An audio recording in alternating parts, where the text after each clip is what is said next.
Well, thank you everybody for joining today's webinar. I just want to start off by saying that this webinar is going to be recorded, and we hope that we can circulate this afterwards to those who were not able to attend and share this information.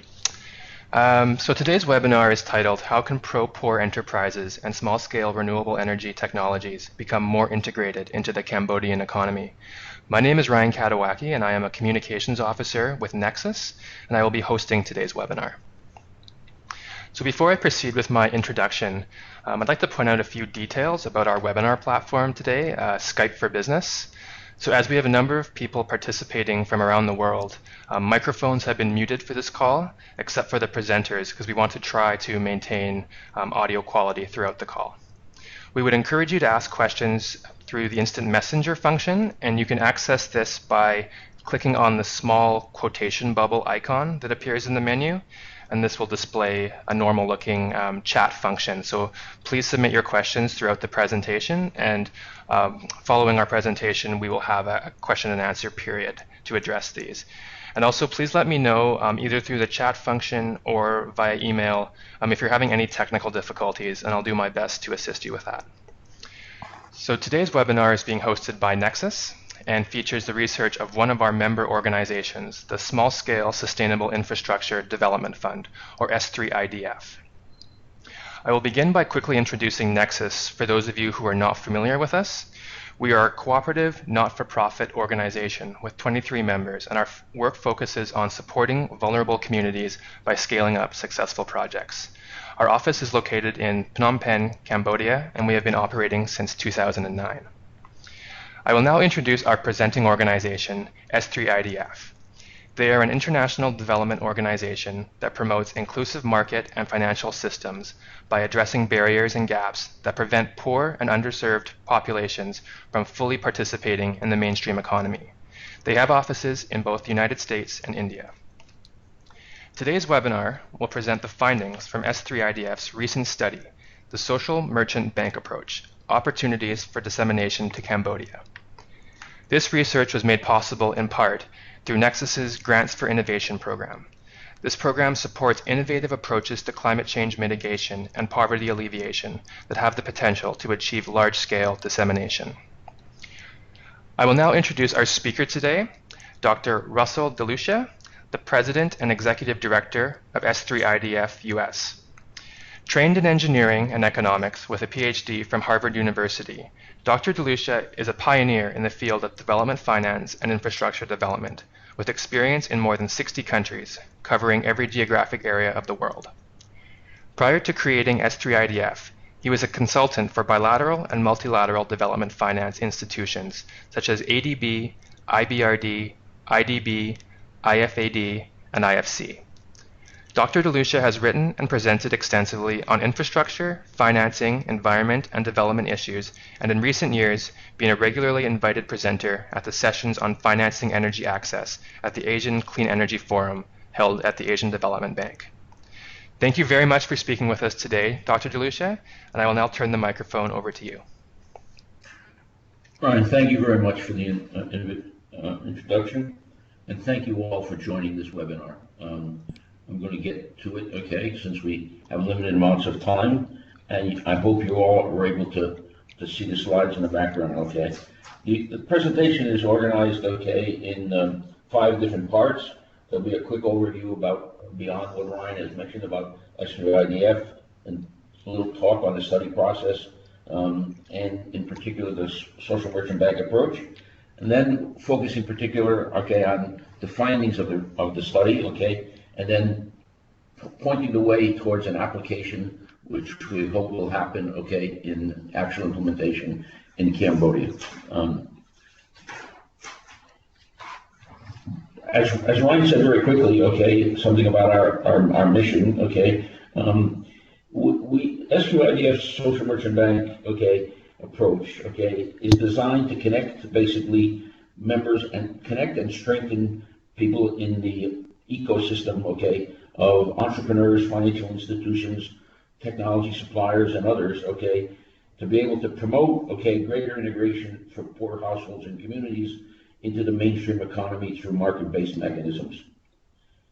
The SMBA was designed to be very, very widely applicable allowing tailoring, okay, to local conditions, and market that allow the market to enable the poor to have access to basic services, employment, and asset ownership. And I'll be touching on the asset ownership many times throughout this presentation, because unlike a lot of other pro-poor activities done around the world, okay, we focus very strongly on the issue of not just employment and increased income, but also the issue of asset ownership. Our work falls into three main areas, okay?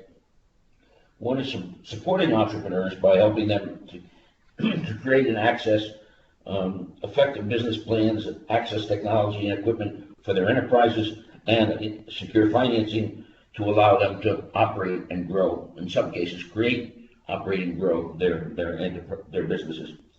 Then developing market linkages, okay, by strengthening the value chain and working with various market players.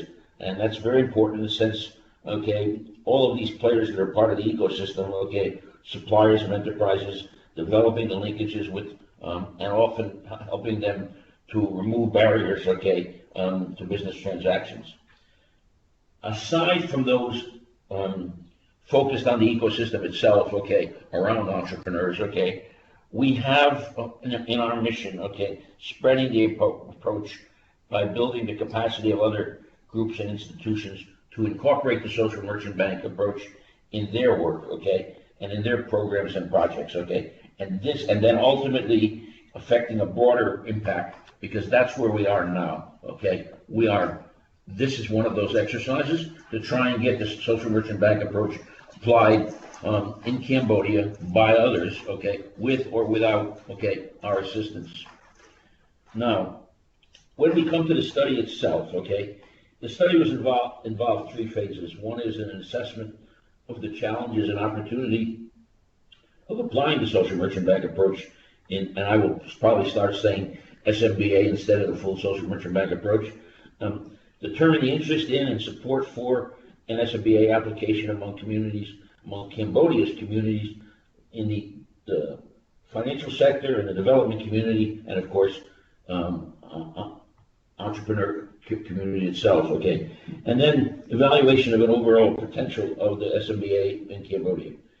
We investigated the presence of legal and regulatory conditions that would allow or constrain, okay, the SMBA application, okay?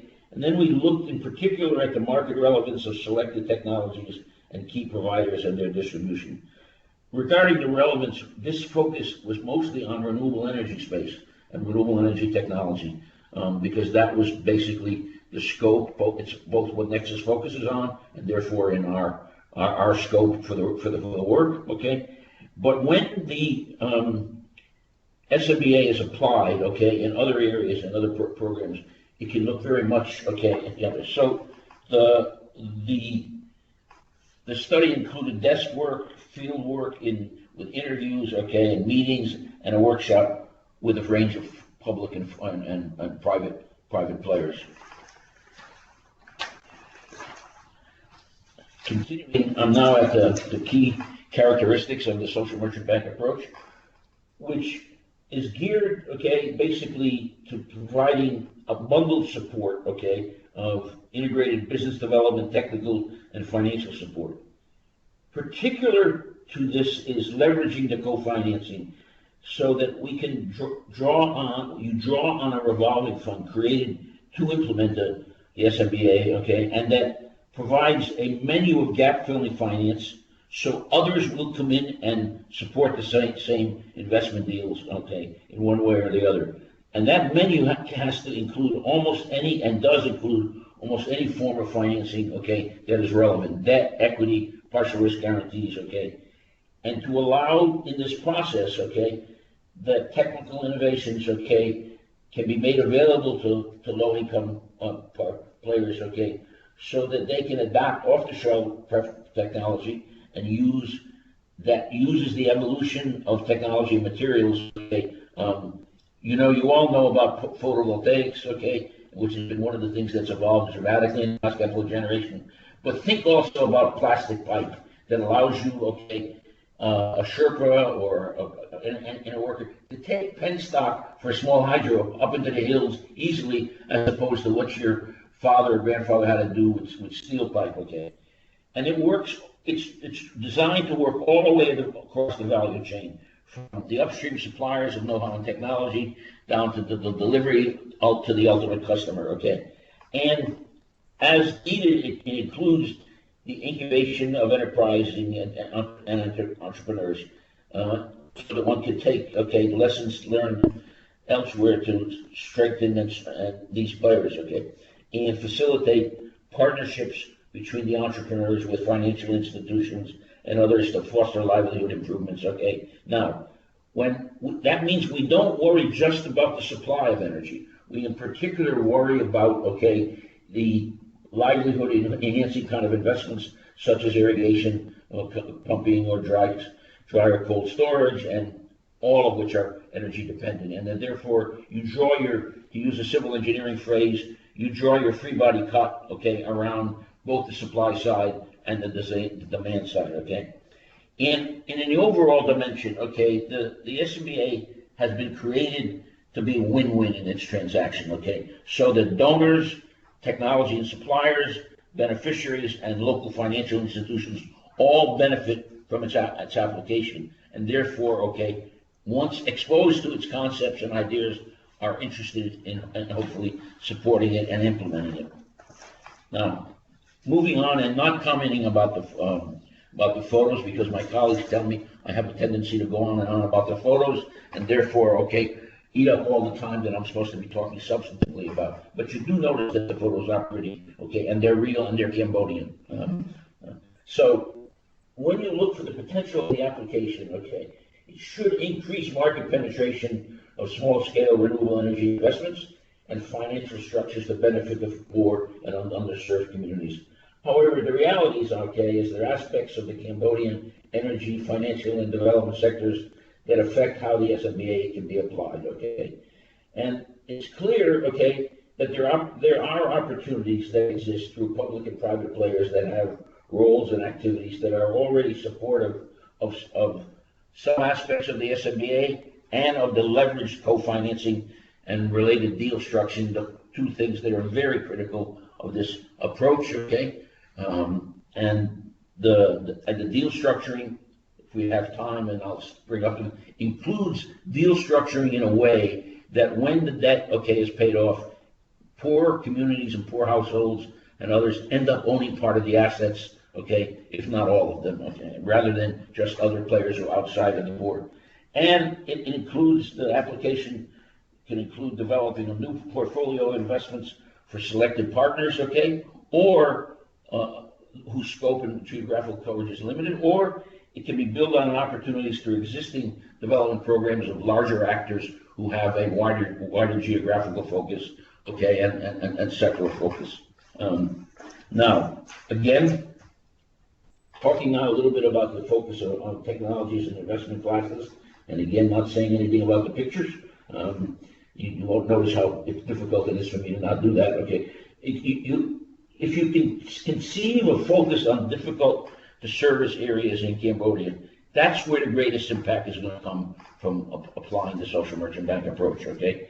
And in this study, the technologies that we focused on, the priority technologies that we focused on, were biomass gasification, solar photovoltaic applications, certain biodigestion applications, and some certain small-scale hydropower.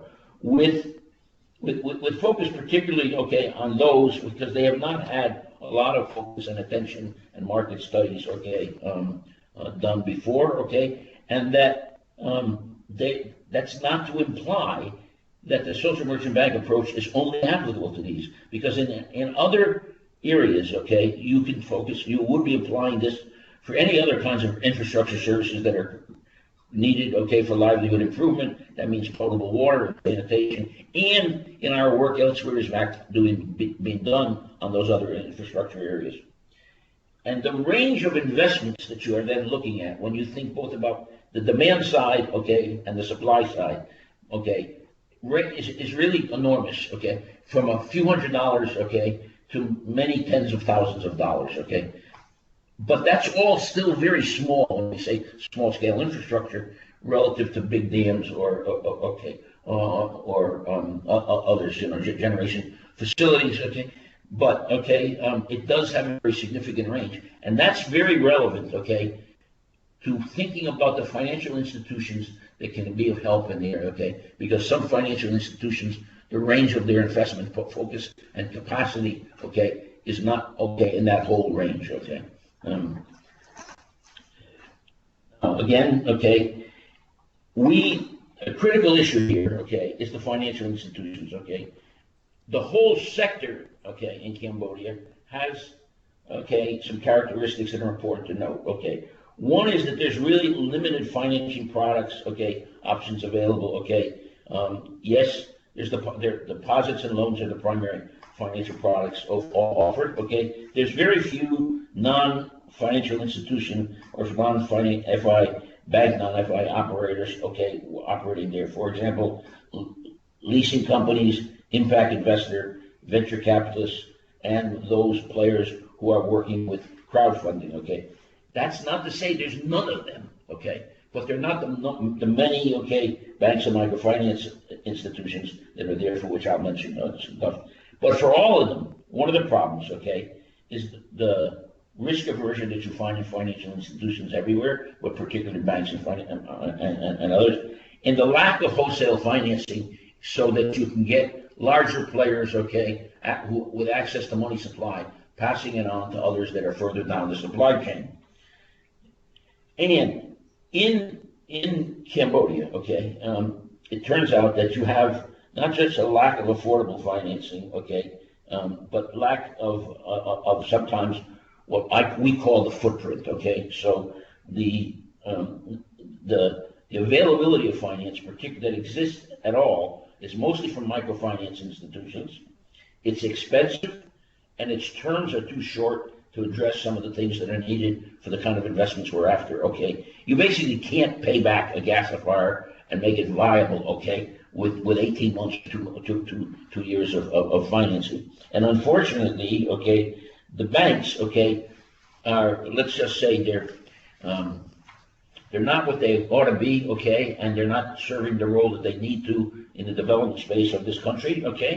Now you can say partially because of that's their collateral requirements, and the mismatch between loan tenure and size and the requirements of small and medium enterprises that tends to be associated with the supply of these technologies and their use, whether it's in irrigation or some other livelihood kind of stuff. But comparing to what could be done with these kinds of financial institutions now, there's another perspective you can take on what I've just outlined about this to look at all these same shortcomings. One is, that the fundamental problem is an access and supply availability. There's just not enough development, philanthropic, and commercial capital, in Cambodia to address these problems, Of course, and as mentioned already, the footprint of them, if you had a map up on the wall, and you put pins all over Cambodia, where there's if you had a big map, you would see there's an awful lot of pins, but they tend to be only in a few places, and there's lots of places, and you had just for simplicity, two types of pins: microfinance institution and a branch bank, And think of them the yellow for the bank, and red for the microfinance institution. There'd be quite a few reds, but not everywhere, and just a few yellows, almost nowhere, And none of those players are offering the product, the financial product, of loans of the right tenor, cost, and not to mention access to equity and other kind of financing. And when you look at those players, what you find is a dramatic difference in performance just using two simple metrics. One is, if you would, the number of customers that they're serving, and the other is the return on equity that they're getting from their deal making. And you find that by and large the microfinance institutions are doing a better job than the banks in both vectors. And in the microfinance space, there's a much wider range in performance characteristics. there's a small number, a handful, not small, I mean, that's still small, but okay, a handful of microfinance institutions that really dominate the space in terms of both the number of beneficiaries they're serving, okay, and their return on equity. But the problem is, remember my say, okay, their terms are not well developed, and there's significant relative shortcomings in other behavior, and the regulators are not doing the job they could do, okay, by taking both these microfinance institutions and the banks, okay, and making them behave in a certain way that would serve the development of the sector and in the broader development in general. When you compare what has been done, not okay, just in their neighboring countries, in the Asian community and elsewhere. So there's a big role, okay, potential for what I call regulator activism, okay, to change the behavior of these players, okay. Remember, I'm talking about players that need a license to operate in this country, okay. Okay, next slide, okay. Again, okay, we'll talk in general, okay, just cut it up into two sectors. One is the energy sector now and the development sector, since I've now hammered a bit on the financial sector. That's not to say the financial sector is not doing a good job in some places and doing some stuff, but they got to do much, much more, okay, if Cambodia is, not just for energy and the stuff that we're talking about, if Cambodia is going to be able to grow in the way that it has a potential, given its human and natural resource endowment, okay. Now, with respect to energy, okay, and since our focus is on the renewable energy space in a particular part of it, the reality is that in most cases, okay, the renewable energy space is really still in the development phase. Despite the rhetoric of the government, okay, and despite, okay, other stuff, its current role in serving the needs of the energy is really quite minimal, okay, and there's been very limited access, okay, market characteristics and renewable energy potential, okay. There's been some work on it and what have you.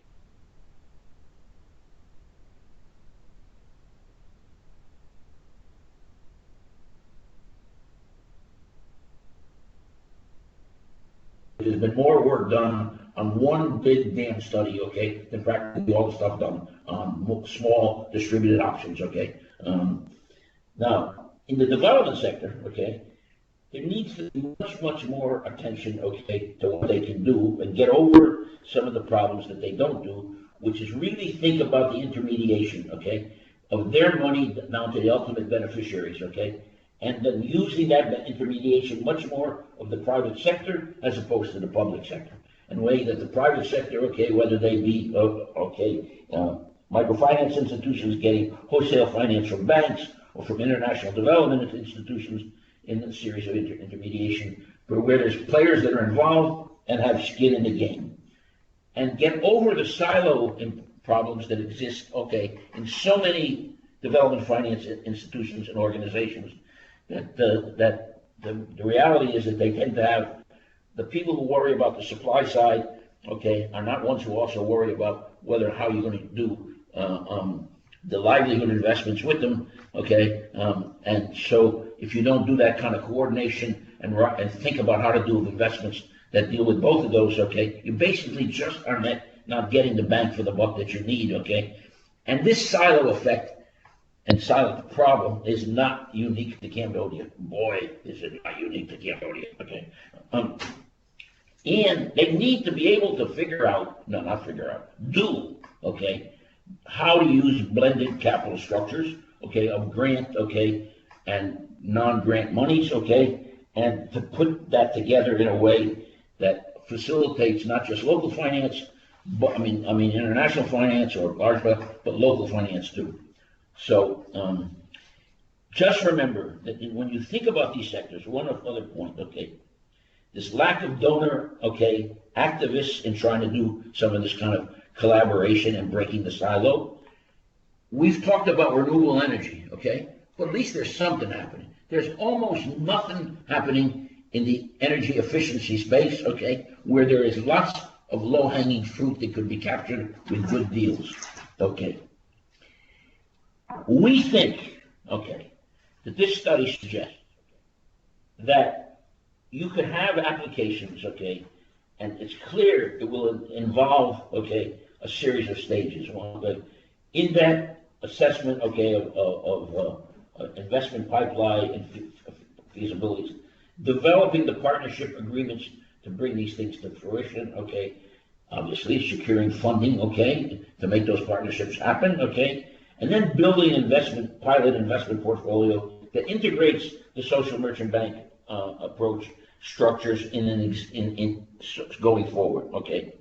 And each one of those stages I just mentioned, okay, is going to have some multiple activities, okay, some of which, okay, could be separately financed, because you got to get going with what we might call the front end stuff, okay. So you're doing the feasibility stuff, okay. Now, when you think about trying to go to this implication and application, okay, of this SMBA, I want to repeat and go back to some aspects of the SMBA that's really critical, and it's not just actually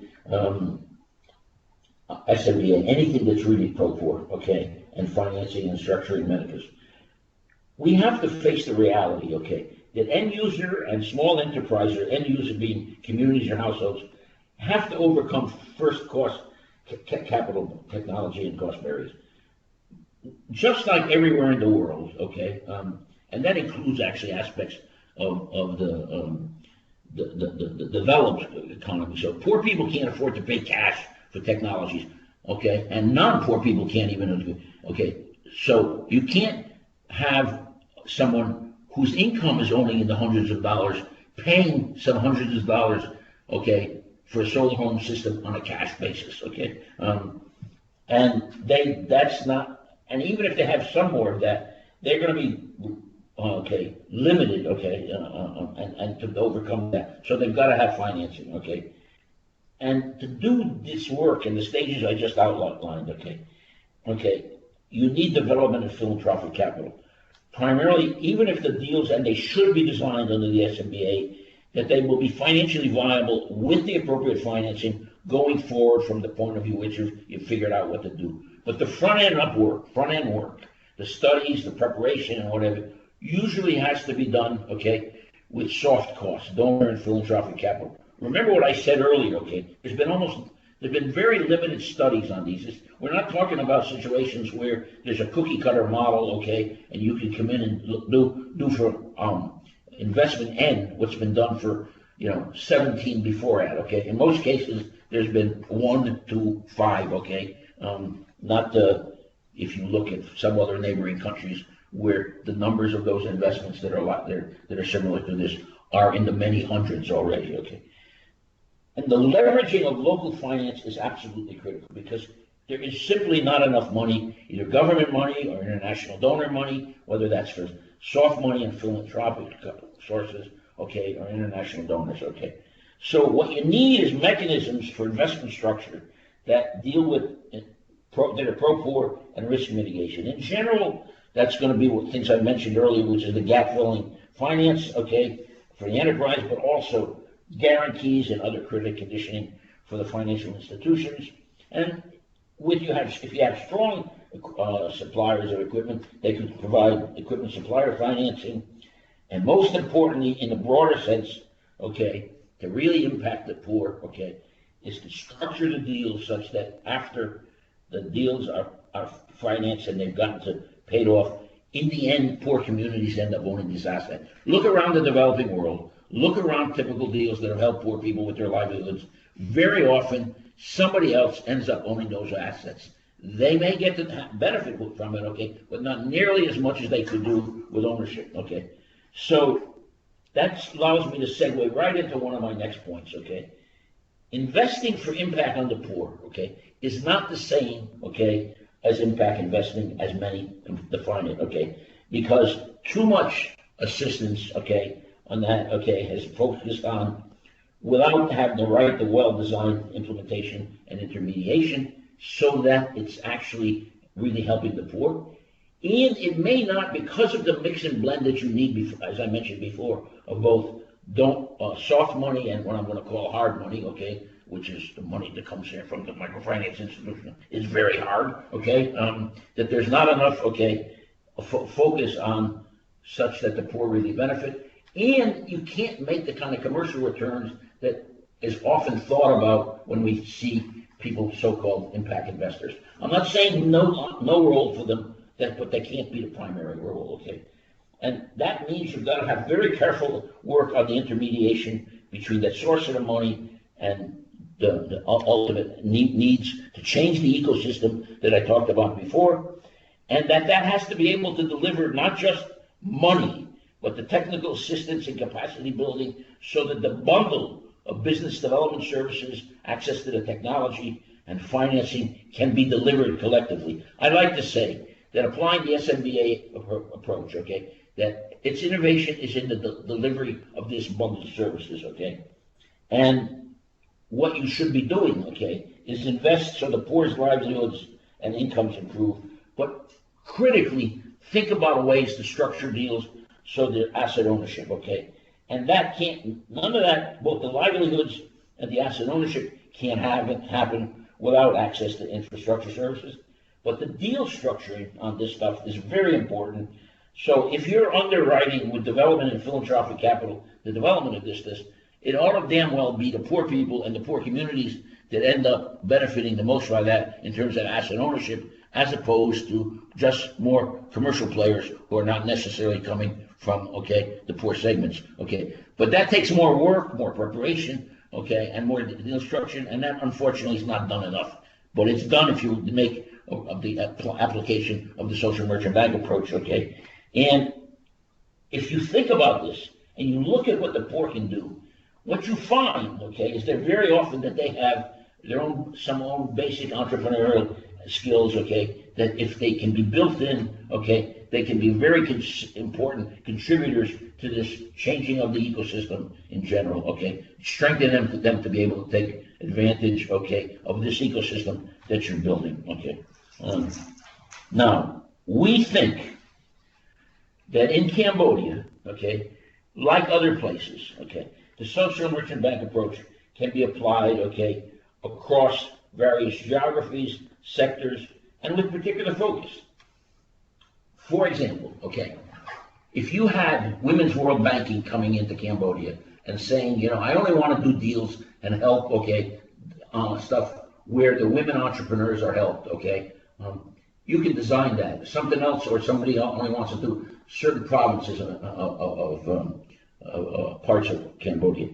The reality is that the social merchant bank approach can be applied, okay, with various geographies or sectors or focus, okay, and you end up, okay, it's not that there has a lot of economies of scale captured in applying it. There are certain economies of scope in the sense that you create a fund structure, okay, to deliver collectively technology development, bundling of assistance and fund financing, and you design windows to deliver different kinds of financing to support the pre-investment work, okay, and then from post-financial closure, the investment implementation, and then going forward into operation, okay. And if I had the time, okay, this webinar would go for 2 hours, maybe 3, okay, and I would talk to you about how that fund structure could and should operate. And if you read the report that backs up some of this, okay, that stuff is in there, okay. Now, you then think about this being applied, okay, in principle in Cambodia, for sure, at 2 different scales, if you would, okay. One is building a portfolio with selected existing project partners who then can be involved in the next step, okay, of a selected number of target deals, okay, preparing them, and then something that's much larger, a pilot program, okay, framed in a larger programmatic initiative.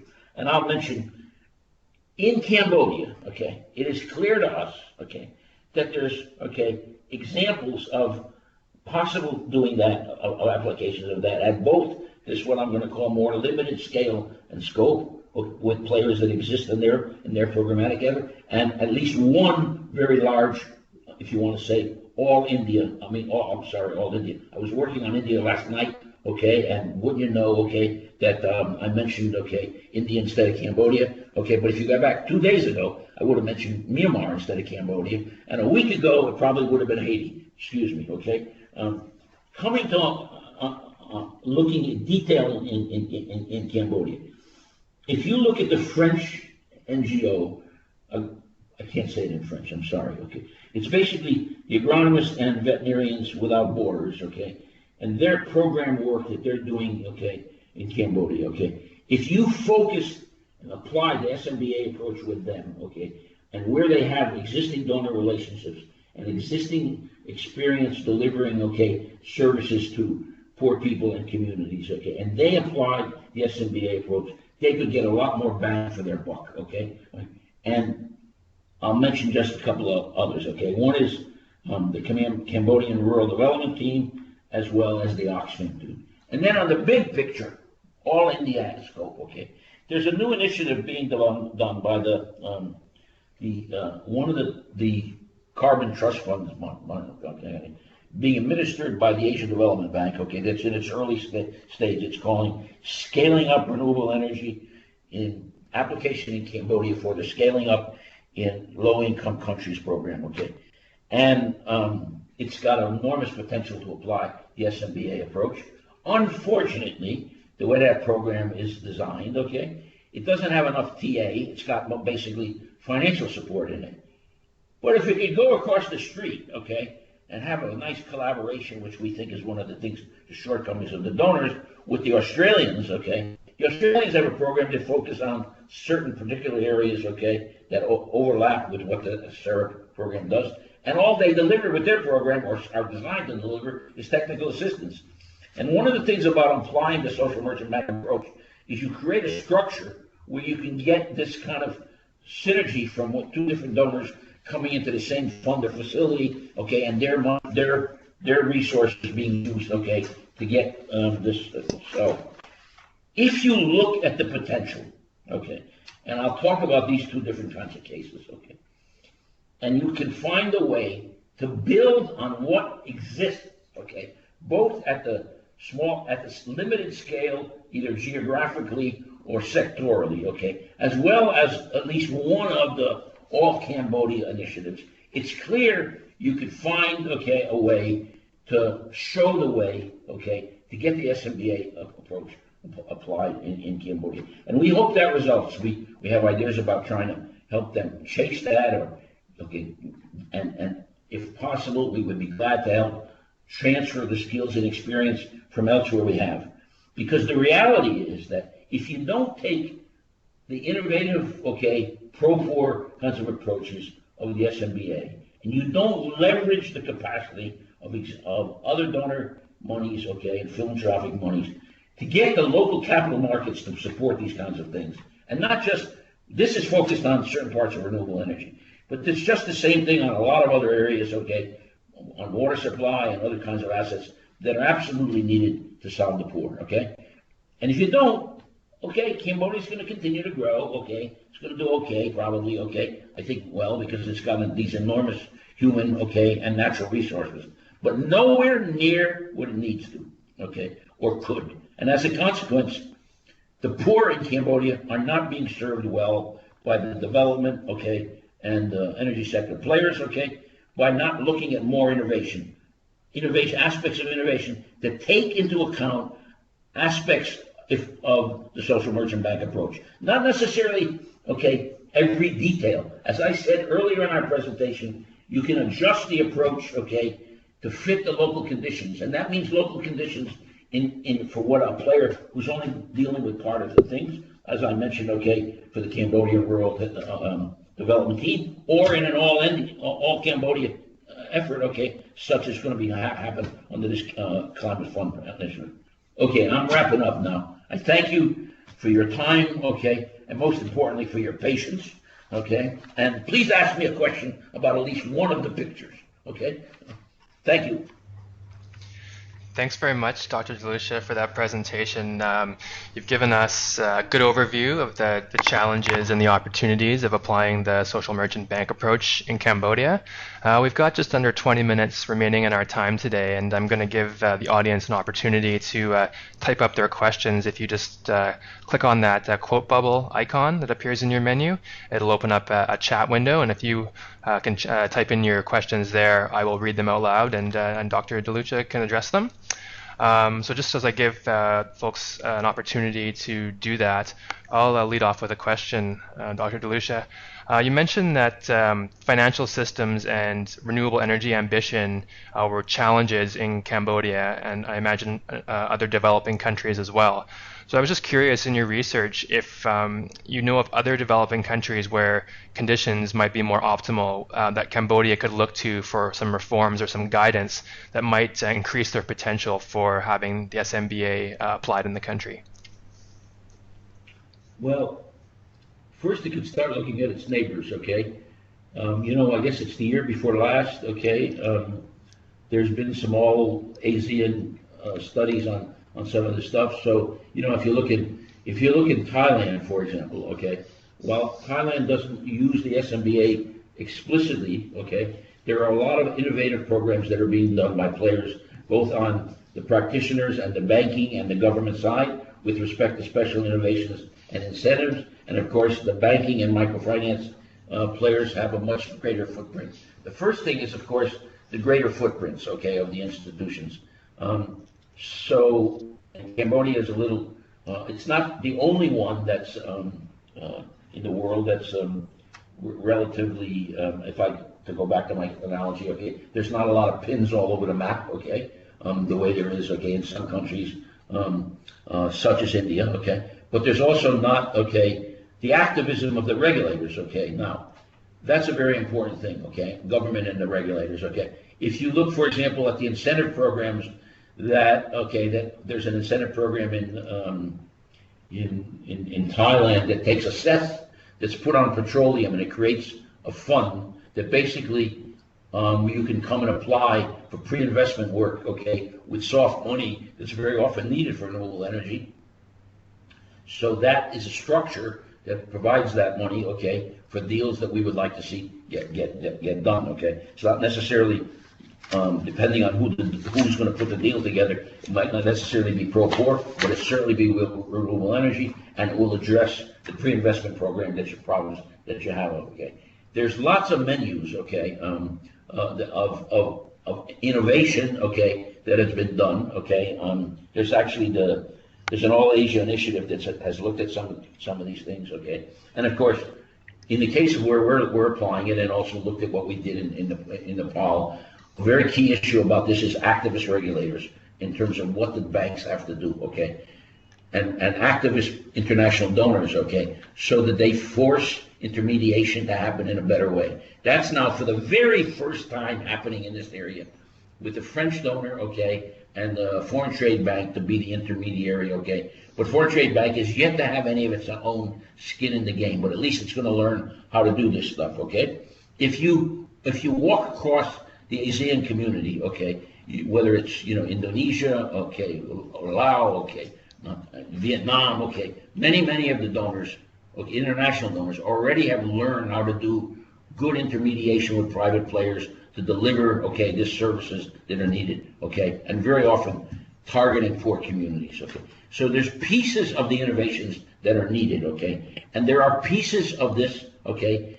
When I say pieces, I mean in terms of players, whether they be on the regulatory or government side, or in Cambodia, that would allow this development to happen, okay? And we, in the course of this presentation, in our study, we see the opportunity for those players, okay? But I want to come back to something, okay? There's nothing, our view of the social merchant bank approach is the following, okay? Its uniqueness is in the, okay, very explicit pro-poor lens of its approach, okay, and the bundling, okay, of the delivery, okay, of services and approaches, okay, and it is not rocket science, but it is hard work, and as a consequence, very often interventions that are made either by government or donors, okay, end up, okay, helping, but not helping enough of the poor and not helping them the way they could happen. And that's one of the reasons, okay, why, okay, not enough progress is being made, okay. But there are examples, okay, that can be pulled and shown. I'm sorry, I've taken too much time with this question, so I hope there's some more, okay. But please, one about the pictures. The pictures. No, that's fine. Thanks for putting it into the context of the broader region there. Actually, I haven't received any questions from the audience, but I would like to go back to the pictures here, because I know you spent a couple of months at the start of 2015 gathering your research for this study. So I was wondering if you had any stories or just comments you'd like to make about any of the visuals that you had in the presentation. And if you'd like to comment on them, please scroll back so that the audience can see the visual.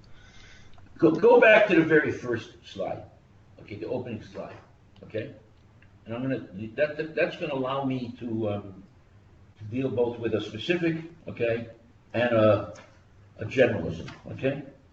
That's a salt pond in operation, okay? You can find anywhere, okay, in South and Southeast Asia or almost anywhere in the world, okay, where the country has a border, okay, with the sea. Salt is a necessary, next to water and a few other things that we really need. Everybody needs salt to survive, okay? The technology to do salt, okay, falls in a few different categories, but the one that is the most common everywhere in the world, okay, with various degrees of mechanization or increased technology, whatever, is to use the natural resource of seawater and the sun, okay, to allow evaporation, okay? Now this is a picture of salt pond operators, okay, in Cambodia, okay? I know from our work that we're doing elsewhere, at least in 2 other countries, that we're working on trying to improve the technology and productivity of these low-income people, okay? One in India and one in Myanmar, okay? Everywhere in the ASEAN community, you will find salt ponds, okay, of one type or another, mostly poor communities, mostly ones that could have some applications to do of investment, okay, to do a more productive job, whether it's putting plastic in the bottom of a pond, so when you're scraping up the salt, okay, you get a better quality, okay, for doing, when you've got to do the storage, okay, and being able to get the drying to work better, okay, and then the bulk shipping where you have to have investments, okay, in transport, or organizing a cooperative of lots of these, basically both poor, in most cases, poor workers, and in many cases, poor, relatively poor communities that own the salt ponds, okay? Now, and I say, okay, so that's taking the natural resources, using the sun, but also effectively in some places, you can do the pumping or the lifting, okay, with wind or with solar and others, okay? If there's access, okay, to other kinds of technology nearby, okay, you may be doing that, okay, with some biomass for solar or drying or something else like that.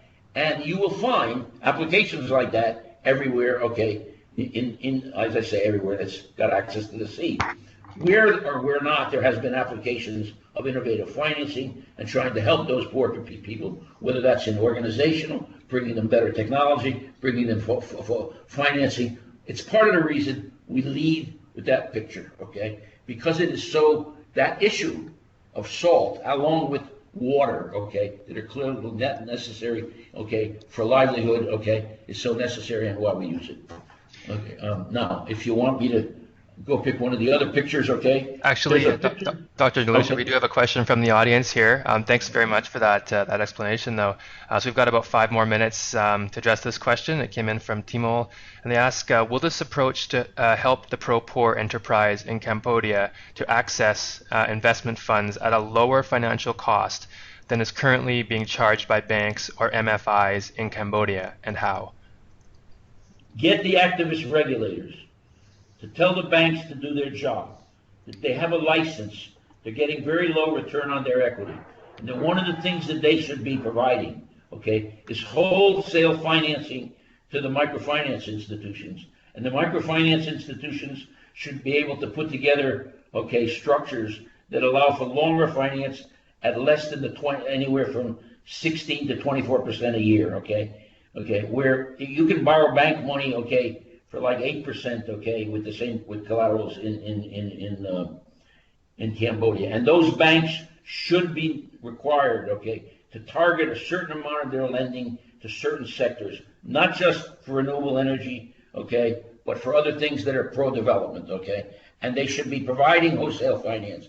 The microfinance institutions are relying largely on either international donor money or charity money, or they have to try and charge at really quite high rates, so they make very high returns on equity, many of them well into the double digits, okay? And they're doing that, and they make the money, and they therefore can have organic growth to grow their capital, okay? Can that be done? Yes. Can you find, you can look in a country as poor as Nepal, okay, where the regulators are saying if you're in a commercial bank, okay, there's certain things you have to do, okay, to try and push the development agenda of this country. And one of those things, okay, are certain kinds of lending that you have to do, which is on wholesale lending. And I can mention other situations too. Probably the most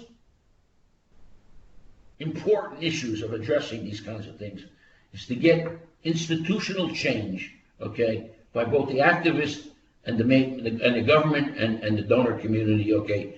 And there's enough practitioners in this country and others that will join that will be able to adapt to those changes, okay. But getting those big boys to do what they should do is very often, okay, a tough road to hoe, okay, because it's not that they don't know that they should do some of this stuff. We're just going to wrap up now. I'd like to thank Dr. DeLucia for presenting on the S3IDF's research, and I'd also like to extend a thank you to Elizabeth Friend at S3IDF for helping me coordinate the webinar. And I'd particularly like to thank all of you who joined us for today's presentation. We've recorded this through Skype, and we'll be circulating a link to the video at a later date that can be passed on to anybody who might benefit from this information. And Nexus hopes to host more webinars in the future to help profile the important work that our members are doing. And we hope you'll join us again at a later date. So thank you again to S3IDF, and everybody have a great day.